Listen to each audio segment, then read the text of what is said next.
well, we're sunk. This isn't the first time this has happened in naval warfare. Probably by morning, they'll come find us. That, to me, was the existential turning point. What do you do when you realize no one's coming after you? A piece of World War II history. Civilian research crews say they found the wreckage of the USS Indianapolis. The sinking in 1945 is still considered one of the greatest tragedies in U.S. naval history. Hundreds of sharks literally attacking them day and night for several days until they were finally rescued.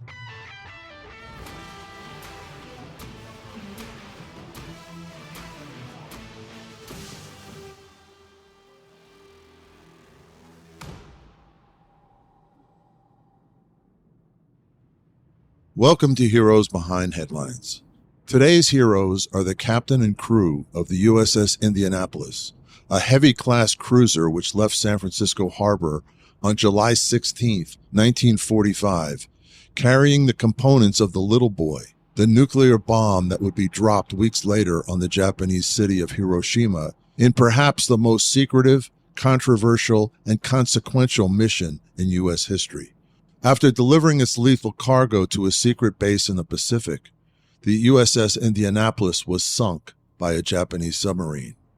This was 2 weeks before the end of World War II and nearly 3 months after Germany's surrender in Europe. Of the 1,200 sailors and Marines aboard the USS Indianapolis on the night it was sunk, July 30th, 1945, approximately 300 died immediately. The remaining 900 were cast into the Pacific Ocean, where they struggled for 4 days to stay alive, battling a savage sea, hypothermia, and dementia. Only 316 men survived. Sadly, after these men returned to the U.S., they were treated with suspicion. In fact, the Navy placed the onus of the tragedy on their captain, Charles Butler McVeigh III. Author Doug Stanton has written a brilliant account of the sinking of the USS Indianapolis and her crew in his brilliant best-selling book, In Harm's Way. We're honored to have him today as a guest on Heroes Behind Headlines.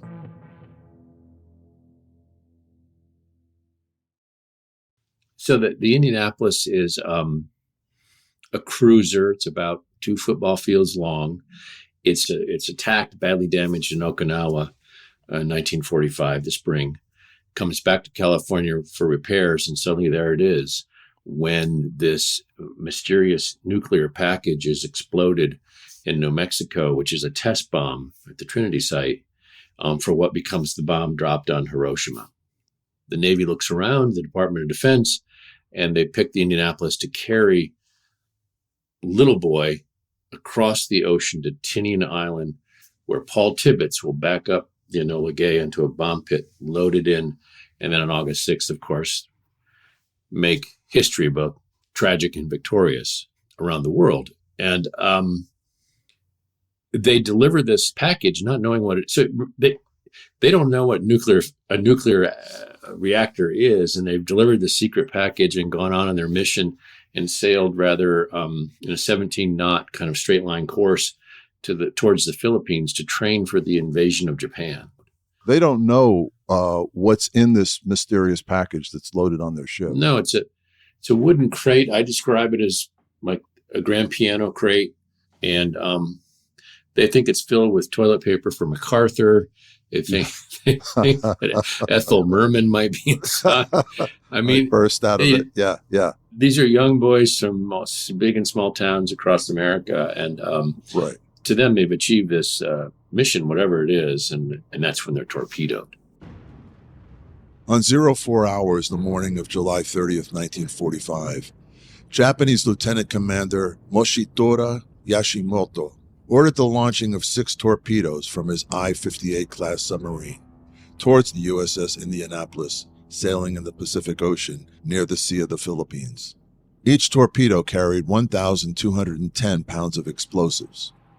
One hit the ship's forward starboard and destroyed the bow. A second hit midship, smashing into a gas tank and setting the ship on fire. The huge ship was nearly seared in half. Taking on millions of gallons of water a second and listing, it then stood on end and sank, nose first. All of this took place in about 12 minutes. Approximately 300 sailors and Marines were trapped below deck and died. The remaining 900, including Captain Charles McVeigh, were tossed naked or barely dressed into the dark, stormy Pacific Ocean. It's a hot, humid night. Most of the young boys are asleep on the deck. And Commander Hashimoto surfaces not too far off, and he's been, throughout the entire war, has not sunk a single ship. Mm-hmm. He spots it. It's a smudge against the horizon. The moon has come out. Now, the captain was ordered to zigzag in clear sailing in conditions of light. Yeah. The moment the moon came out, he technically should have been zigzagging. He wasn't. Hashimoto tracked it. He sunk it, and the boat goes down in about 10 minutes. Yeah. There are about 1,200 men aboard. I estimated that 300 are probably killed instantly, and 900 more go into the water, and they begin this ordeal, which lasts 5 days. But of course, they don't know how long it's going to last. Right. Now, what was the captain's reason for not zigzagging the ship? It's interesting. When he leaves Guam and Tinian, he's not been given any intelligence that Japanese submarines were a threat in his area of sailing. It's really, they're sailing well behind enemy lines at this point. Mm-hmm. Most of the forward momentum is to prepare for an invasion of Japan, let's say in January of 46 or some time like that. So he's sailing in lax conditions. Mm-hmm. Hatches are open, etc. We now know that there was intelligence, raw intelligence, identifying a submarine in the area, at least one. But he wasn't given that intelligence because it hasn't been scrubbed.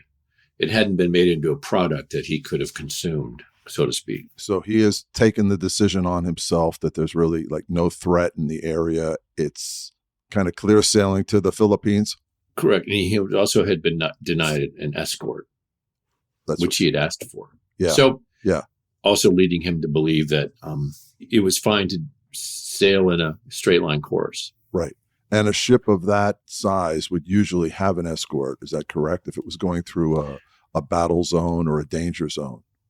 Yeah, it would be surrounded. It's sailing solo here. It's the flagship of the Fifth Fleet, or was under Admiral Spruance. It's a bit like the quarterback of the fleet. It's fast. It's maneuverable. Mm-hmm. Command center. And yes, it would often have escorts around it. Okay. So the Japanese launched 2 torpedoes at the ship, or 2 torpedoes hit the ship in the bow, and then it goes down very quickly, correct? Very quickly. I think you said like 12 minutes. True. It keeps plowing ahead and scooping up water, and they're dogging hatches or closing compartments.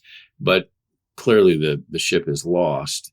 It's listing, and men are either sliding off or jumping off, and they seal their fate in a way. They either end up in a life vest, a life raft, or on a net, a life net. And they begin a drift at sea. For us listening, imagine for a moment you're going to leave work today or whatever, you drive to work, and you're taking your normal route and you break down. You think, well, they'll come looking for me because they know I'm on this road and I run this. This is the feeling among the men. They're on a normal shipping route and nobody comes. And then they realize, well, they don't know that we've been sunk. There was no radio contact at that point with the ship from shore. There wouldn't be like regular signals from the ship that they would follow, or was the technology not that developed at the time? Technology. I mean, it's interesting. Most of your weekend pleasure boats have more sophisticated navigation systems, communication systems that were available in 45.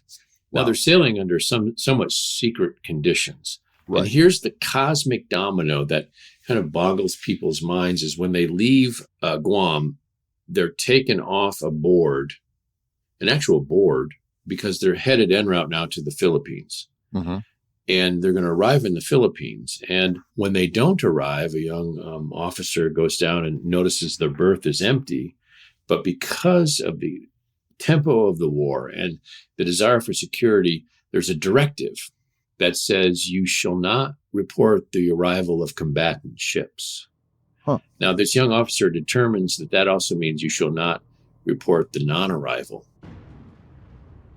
At a U.S. naval station on the Philippine island of Leyte, 650 miles west, the SOS signal from the stricken USS Indianapolis had been received, but because it couldn't be confirmed, was dismissed as a prank.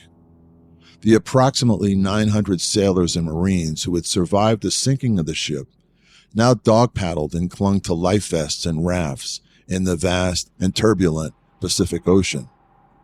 Many of them had suffered broken bones and other serious injuries. Most were covered with oil spilled from the ship. They had no food or fresh water and no radios or medical supplies, and they were spread along a roughly 3-mile line that was widening and lengthening by the minute. I estimated that 900 went into the water. Now, that's an estimate, which means that 300 and some perished immediately. Yeah. The torpedoes hit in the magazine area, and so the ship just blows up and sinks in some of the deepest water on Earth. Yeah, I think they found it at 18,000 feet. That's probably one of the deepest parts of the ocean, right? Yeah, it's almost as deep as Everest is tall. Wow. So these 900 guys now, most of them are probably like 18, 19 years old. Some of them have life vests, some of them don't, and they're just tossed into the sea. Right. And they have no means of communication, I assume. They're just sort of kind of trying to clump together into groups. Yeah, absolutely. I mean, you and I, let's say we went off the high side, so we slid down the hole, probably banged up by that. We land in the water. You and I are covered in oil because the bunker and some of that is burning. And we surface and we hear, hey, over here. We dog paddle to a raft or we dog paddle to a floating net. But it is really, it's every man for himself, but with the caveat that well, we're sunk. This isn't the first time this has happened in naval warfare. Probably by morning, they'll come find us. Yeah. And it's a Monday through Friday affair, if we want to think of it that way. By Wednesday, when they realize no one's coming, that to me was the existential turning point in the book. What do you do when you realize no one's coming after you? Hundreds of sharks, which had been following the ship for days and feasting on its garbage, now turned on the men, bobbing or sinking in the water. First they ate the dead. Then the massive great white and tiger sharks turned on men who were still alive. During the first day and night, most of the survivors had clumped together in large floating groups. Now, on the second day, the water around them flashed with twisting shark tails, dorsal fins, and huge open jaws. The men had nothing to use to defend themselves. The attacks by the huge predators were so swift and deadly that all the surviving men could do was cover their ears against the horrible screams of their friends and prey. Sharks were following vessels like this for a number of reasons all the time. The ship is giving off electromagnetic pulses, they're throwing garbage off, et cetera, et cetera. And you can imagine the debris field that this sinking made. So they sink in the evening and they awake that Monday and they can already look down. Some of the men, this is the freaky thing about this story, is some men didn't see sharks. Yeah. Some men weren't bothered by sharks. Others were. But if you and I were in this group, we would hear perhaps in the middle of the night someone scream. They'd been dragged away. Those on the edges of, say, a group of 30, 40 guys in a life vest could be picked off. Yeah. But during the daytime, looking down, you could see sharks circling in the clear water. And at the same time, trying to dog paddle. And a lot of them covered with oil. And then, as you also very skillfully portray, like they're dealing with the temperature and salt water. Mm-hmm. What happens when you drink salt water? Yeah. It's like pouring soda pop into your car battery. Yeah. It doesn't function. So the brain begins to misfire. So I called a medical doctor when I was writing the book, and I said, these guys, let's just say they weighed 115 pounds apiece, and they're 19 years old. And take me through the kind of physiological apocalypse. So there's sun blindness, there's dehydration, there's edema, which is being filled with fluid. There's hunger. And so this is all weighing on them. And then what happens most tragically is we begin to swim down and hallucinate that the ship is beneath us and swim through its passageways and go to the drinking fountain and start to drink water. Yeah. And it's salt water. And Dr. Lewis Haynes is 33. He's one of the old men aboard. He's swimming around these groups, and these guys are picking up the water and holding it up at the sun, thinking that the sun will evaporate the salt out of it. And Lewis batting it away and saying, "Don't do that." Yeah. But they do it anyway. And he is really one of the most moving interviews I'd had. Yeah. In Florida when he was still alive. I spoke later at his funeral, and I remember one day after interviews, I came back the next morning and he had been to the hospital that night, troubled by what he'd been talking about. Yeah. Still dog paddling in his sleep as a man in his 70s. Yeah. And I said, "Lou, we can take a break, or we don't have to talk anymore." And he popped a couple of nitroglycerin pills and said, "No, let's go for it." Yeah. And could not say the Lord's Prayer or hear it in a church for the rest of his life, because while all this is going on, we're talking about how they end up in the water and what happens. People like Lewis Haynes, and there were others like him, are going around burying the dead.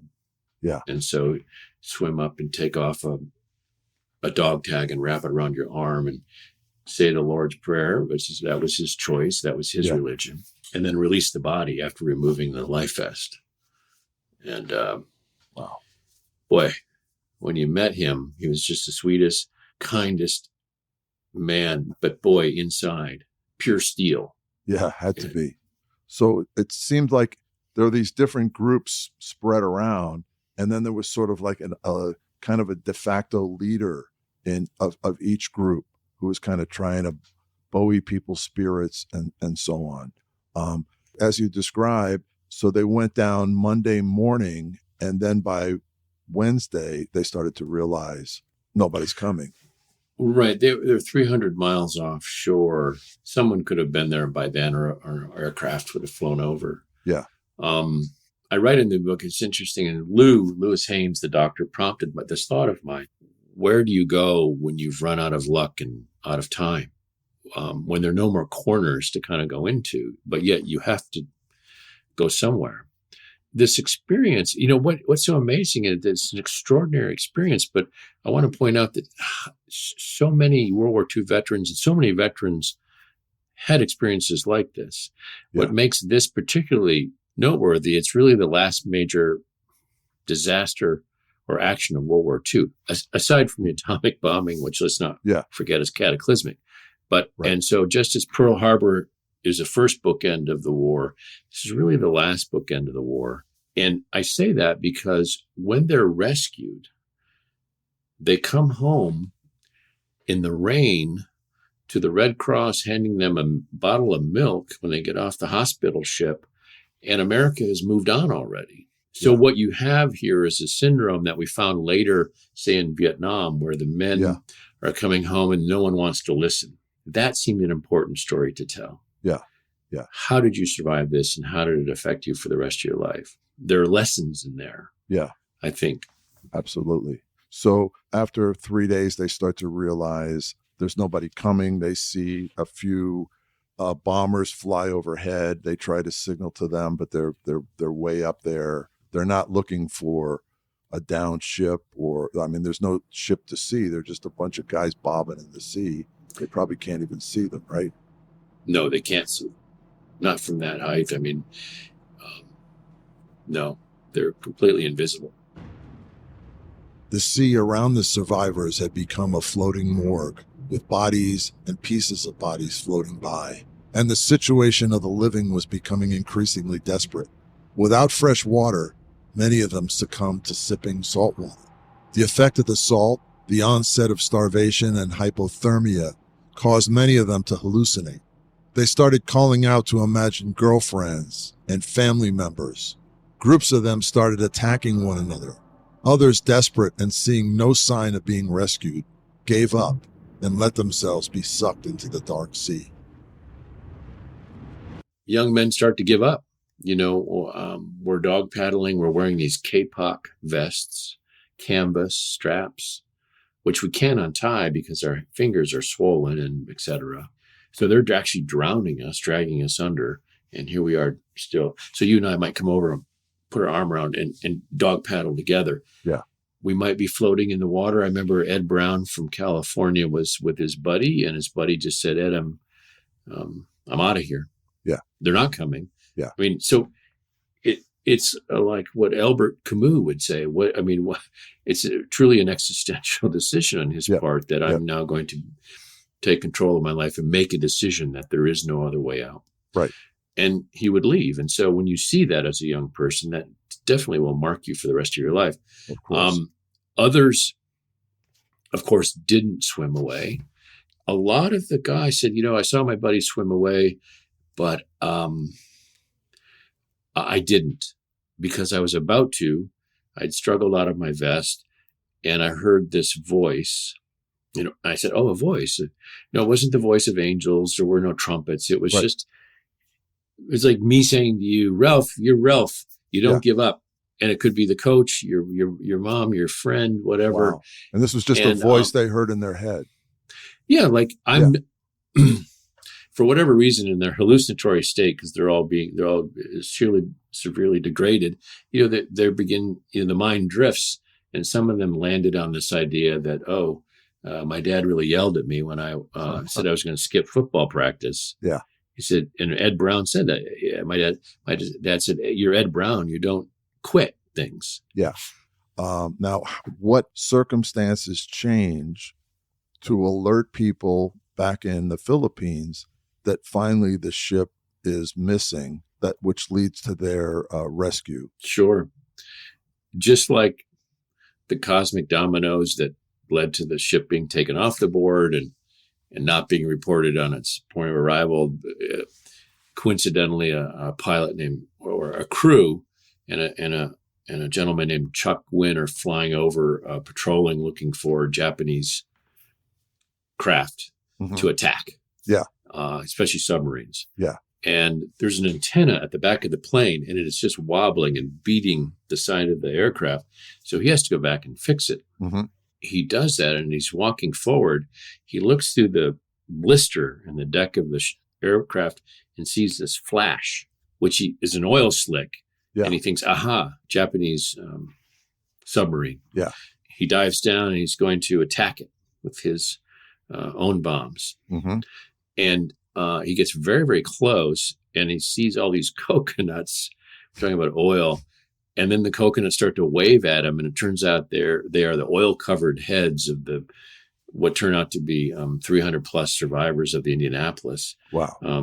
Spread out over a large area. Anyway, Chuck Wynn is shocked, and he radios back and says, "I have just found this mass of men. What is going on here?" And around the Pacific, these messages ricochet, and finally it's discovered that, the Indianapolis never arrived, and thus sets in motion one of the largest at-sea rescue operations of the war. Finally, after 4 horrible days and nights, Lieutenant Chuck Gavin, piloting a PV-1 Ventura bomber, spotted the remaining survivors, and the rescue began. Dozens of U.S. vessels raced to the area. The survivors were found half alive, many of them delirious and on the brink of starvation. And the rescue wasn't easy because the men had drifted apart and were now spread over 100 square miles of ocean. Of the 900 sailors and Marines who had survived the sinking of the ship, only 316 were still alive. Throughout the entire ordeal, Captain Charles McVeigh had been a model leader, urging his men to hang on until they were rescued. Now he faced a naval command and a public looking for someone to blame for what the New York Times called, quote, one of the darkest pages in our naval history. If he hadn't been torpedoed and they'd never sunk, and when he had arrived in the Philippines in his point of arrival, he still technically could have been court-martialed because he wasn't zigzagging when the moon came out. Yeah. Does that make sense? Yeah. Yeah, but, not really, but yeah. Yeah. Yeah. So, that I wasn't There wasn't much I could do about it. But he goes, my career is probably over. Yeah. And then these men are rescued, and the captain is among them. I think only a few of the men who are rescued actually, died from their injuries. Several died post-rescue. Mm-hmm. Yes. But then this horrible process starts of McVeigh, who, as you read the book, he feels as though like he's a heroic character, right? Mm-hmm. I mean, we've watched him sort of do everything he could. So many things were circumstances out of his control. He behaved so bravely, trying to rally the people around him and keep their spirits up. And then he's subjected to a court-martial, mm-hmm. which just seemed to me to be incredibly cruel, given the circumstances of what he had survived. But it seems like the Navy wanted somebody to blame. Well, they needed someone to blame. This is the largest disaster at sea in U.S. naval history, mm-hmm. right? So many men die so close to the end of the war, which is over, August 15th, and they're finally rescued, or rescue operations cease the 7th or 8th of August. Yeah. So back in the United States, the furor is great. Yeah. And on the magazines of the day and in Congress demanding answers about how could this happen right so close to the war's end. The astonishing thing is that the government, in its zeal to kind of put this behind itself, brings in Commander Hashimoto, the Japanese submarine commander, to testify against Captain McVeigh in Washington, D.C. 4 months after his rescue, while writing letters to bereaved families, Captain McVeigh learned that he was being court-martialed. He was charged with hazarding his ship by failing to zigzag and failing to abandon ship in a timely manner. The second charge was quickly dismissed, but Captain McVeigh, consumed with guilt over the deaths of so many young men, admitted that he wasn't zigzagging the ship before it had been torpedoed. According to Navy regulations, zigzagging was required during daylight hours and at night at the captain's discretion during periods of good visibility. Because no enemy traffic had been reported in the area the night the ship was sunk, McVeigh had ordered the ship to proceed straight ahead to join the U.S. fleet in the Philippines. During McVeigh's trial, something very unusual happened. Japanese submarine commander Moshitsura Hashimoto, now a member of the defeated Japanese Imperial Navy, was called to testify. Before a panel of 7 admirals, Moshitsura explained that zigzagging would not have saved the ship. He would have sunk the defenseless Indianapolis no matter what course she had been on. Still, Captain McVeigh was convicted and demoted in rank, thus ending his Navy career. To his credit, and you've got to imagine his courage, being a Japanese man, former enemy combatant, walking into a room, getting on the stand and saying there was nothing this gentleman could have done to avoid my torpedoes. Yeah. But McVeigh is court-martialed for failure to zigzag. He's essentially demoted. He'll never make full admiral, and he's put out to pasture and finally retires. Yeah. Wow. You read about McVeigh, and what I think I know what I responded to is that he refused to blame anybody else. Yeah. Now, in this, the court-martial is a fascinating legal drama, the courtroom drama, and all kinds of finger pointing is going on. Well, I didn't know they were missing, or I should. Congress and the U.S. Navy finally do exonerate him in 2001, essentially clearing his name, and they can't expunge his record for a number of reasons, but they come out and say McVeigh's not to be thought guilty of so much death. I asked the survivors, why? Why'd you stick behind this guy? And said, because he was the only one who didn't blame somebody else. Yeah. Now, we were talking about Captain McVeigh and his sense of command aboard the raft, and why the men stuck behind him so fervently for years, insisting that he not be held fully responsible for the sinking of the ship. And true, true enough, the very things that made these men admire him, his iron sense of determination, his unwillingness to shirk any of the responsibility for this tragedy, even though the Japanese submarine commander told the courtroom that there was nothing McVeigh could do to avoid this tragedy. McVeigh refuses to agree to that. And I wanted to reach out or grab him and say, for God's sake, forgive yourself a little bit, because in 1968, he walks out into the stone front steps of his house in Litchfield, Connecticut, and shoots himself with a service revolver. And in his hand is a toy sailor keychain that his father had given him. His father, by the way, was a decorated admiral in the Navy as well. And you think, here is a man who is worthy of our respect, but it also begs the question: what are the limits of one person to accept responsibility for something? I mean, I can't answer that question. But if he had somehow eased up on himself just a little bit, maybe he still would have been with us.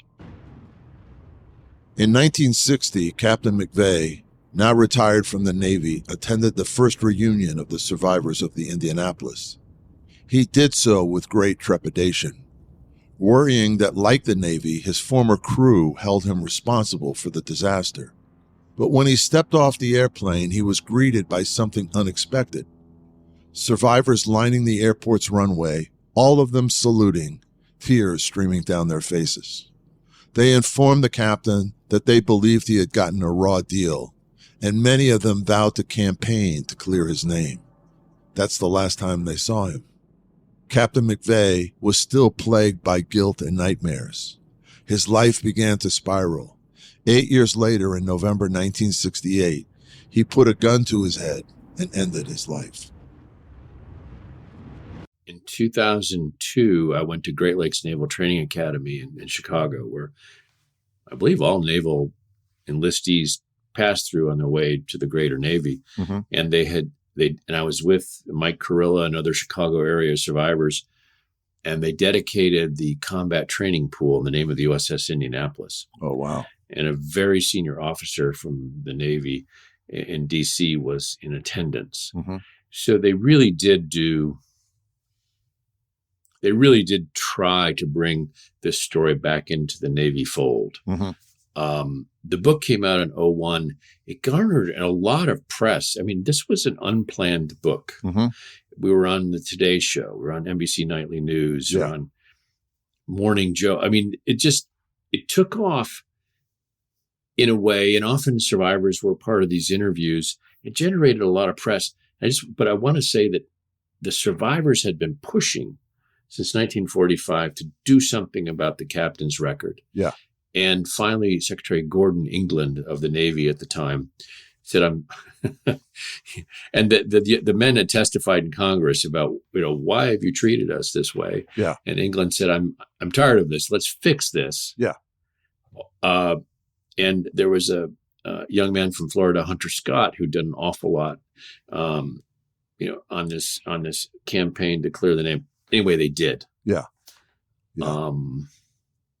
So we got to hand it to them, and Commander Bill Tody, another person really involved in this, to make it right. Yeah, yeah. There was one final irony that I took away from this, and I wonder if it's one that any of the surviving crew members had talked about, and that is the fact that this was the ship that carried the bomb that led to Hiroshima. It was, in a way, a kind of a strange, like, cosmic payback in a way. I mean, the sailors didn't know that the bomb was on the ship when they carried it. I mean, the bomb was dropped shortly after they were rescued, correct? Or while they were in the sea? They are rescued and convalescing in hospitals. Okay. And orderlies come in and say, we've just bombed Hiroshima. Yeah. And by the way, you guys carried the device that did it. And I remember Dr. Haynes sat up in the bed and said, please explain this to me, what you're talking about. Yeah. You're asking, how did they feel about that? Yeah. I think conflicted. Yep. I think, well, Commander Hashimoto and Giles McCoy ends up forming the USS Indianapolis Survivors Organization in 1960, and they bring Captain McVeigh back to that reunion. But fast forward to the 50th anniversary of Pearl Harbor, but in 1995, I believe, Hashimoto and McCoy are meeting at Pearl Harbor for the first time and having a reconciliation. Hashimoto says to McCoy, "Please tell Mr. McCoy that I forgive him, because part of my family was injured in this atomic bombing." And at the same time, McCoy says the same on behalf of his crew to Hashimoto. No one comes out unscarred, no one comes out well. Right, of course. What's astounding to me is how the level of functionality among so many World War II veterans, given the horrors that they experienced. I mean, because we emerged victors in that war, it was easier for them psychologically, it seems, to have healed somewhat. But the survivors of Vietnam and other wars haven't been able to experience the same thing. Right. To separate the war from the soldier, I wrote a book about Vietnam called An Odyssey of Echo Company. And often I felt like because the survivors of the Indianapolis came home under a cloud, it was kind of a pre-Vietnam experience. And it is, yeah. And they didn't discuss it until 1960 at their first reunion. And they had similar experiences. Well, coming. Yeah, back. Similar. So if all of us listening today are having this experience together, listening to us talk, and then we all suddenly vanish. And I thought, what happened to Ralph? I mean, whatever happened? I've spent a year with him aboard the ship, and Dr. Haynes, like I say, is dog paddling in his sleep as an older man.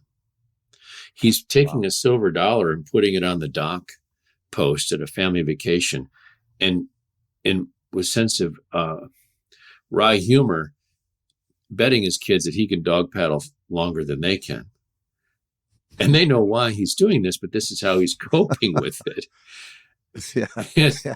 Other guys are drinking on the book tour. Are there any survivors? There are two. Are there still just living? Two. Harold Bray of Colorado and Cletus LeBeau of Texas. And both in their 90s. And so, like I say, there were 124 in 2001. I just want to add one thing. We're talking about storytelling, really. We're talking about the reunion, and you and I were on the ship together, and we don't know what happened. And what happened at the reunion is they knitted back together a narrative. But we all need a good story to live by, right? And hopefully it's a true one. Yes. So, hey, Ralph, I thought I killed you. I thought I drowned you. I thought I jumped on you. I was suffering from sun dementia, let's just call it that. And you're alive. And oh my God, all these 15 years, I've been thinking of these things about you and wondering what happened to you. And it was in this communal act of storytelling that it began to make sense out of the nonsense. That to me was fascinating. One of the things I want to point out, though, is there were 28 black sailors aboard the ship as stewards and as aides to the captain. And they're bunked near the powder magazine, and none of them ended up surviving. And this is the interesting thing about history. Because the history begins to get written about this ship at the reunions, the oral history, the black families weren't there. Because it was only the reunions were for the living who had survived. And the new edition of In Harm's Way, I went back and was able to connect with the descendants of some of the black sailors, and they're putting together their own monograph of this. And it's just, it is. So there are whole other chapters to this story, just when you think that there are no more layers to it. Sure, because these tragedies ripple through families. They affect. And don't forget the 900 sailors approximately who perished. Those families all have a story. So yes, I'm mindful of the fact that this takes a very rich piece of this story. It tries to amplify some larger issues, but there are more voices to be heard. The sinking of the USS Indianapolis on July 30th, 1945, remains the largest single-ship disaster in U.S. naval history. That in itself makes it an important story. The fact that the USS Indianapolis carried a top-secret cargo containing components of the Little Boy nuclear bomb that was dropped on Hiroshima adds a twist of tragic irony. The extreme heroism of the men who survived, including Captain Charles McVeigh, elevates it to military legend. Yet it's the harsh treatment these men received after their ordeal that stands out. Like after the Vietnam War nearly 30 years later, the public didn't want to acknowledge men who had struggled valiantly in a losing or tragic effort, even though the outcome had been no fault of their own. Finally, in July 2001, 56 years after the sinking of the Indianapolis, the Department of Navy, in conjunction with a resolution of Congress, exonerated court-martialed Captain Charles Butler McVeigh. One of his elated shipmates explained to the New York Times that Captain McVeigh had, quote, not been guilty of anything except the fortune or misfortune of war. We humbly acknowledge the courage of Captain McVeigh and the crew of the Indianapolis, and thank author Doug Stanton for skillfully telling their compelling story. Together, they're today's hero behind the headlines. Thank you for listening. I'm your host, Ralph Pizzullo. Please subscribe, and don't forget to listen to the next episode of Heroes Behind Headlines.